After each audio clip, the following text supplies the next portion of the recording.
Alrighty, so I've been asked a question about the struggles that some students face or cope with when they return to high school or to post-secondary education in college and university, and what students who are Christians, believers, what are they supposed to do, or how are they supposed to deal with the daily struggles in higher education. I think it's very important for us to realize that when you do go into higher education, particularly university, there's a lot of challenges, there's a lot of struggles that Christians can face. You are entering into an area that can be highly immoral.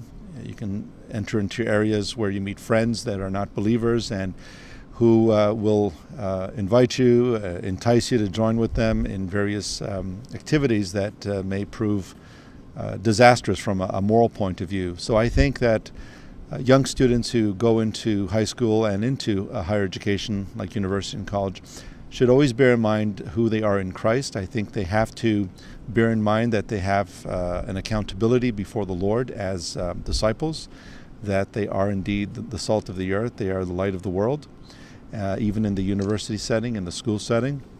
And it's also important, especially for students that are going away to other universities far from home, that they need an accountability partner or an accountability team. It's important for Christians to remain accountable to each other, keep each other clean, be open and honest, confess sins to one another, as James says, confess your faults to one another, and ultimately to realize that where we go, we represent Jesus Christ. And it's very difficult, especially due to peer pressure, to remain clean, to remain holy before the Lord.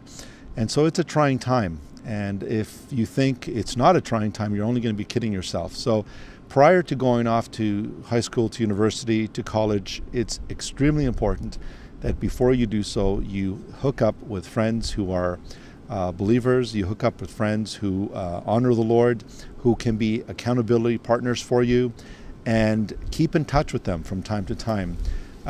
Don't go to places or involve yourself in situations where you are going to fall. There's an old saying that do not walk on slippery places or else you're going to fall. If you don't want to fall, don't walk on slippery places. And therefore, I think it's important as believers that we keep ourselves clean in this world, that we remember who we are representing in the campuses and in the various schools we attend.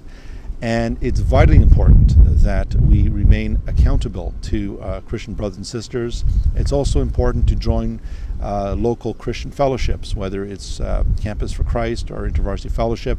It's important to be rooted in the Word. And so this could be a great challenge for many Christians, but it is the God-honoring thing to remain faithful, to follow Him, follow the example of Daniel, who in Babylon refused to take part in any of the pagan activities that took place around him, and he remained faithful, as were his friends Shadrach, Meshach, and Abednego, who would not compromise their faith in God. So my challenge to you is remain faithful, look to the Lord, keep a church base, and in so doing, you could honor God in that respect, and avoid falling into places that's only going to lead you into trouble. So let us remain faithful to the Lord and remain faithful to the end.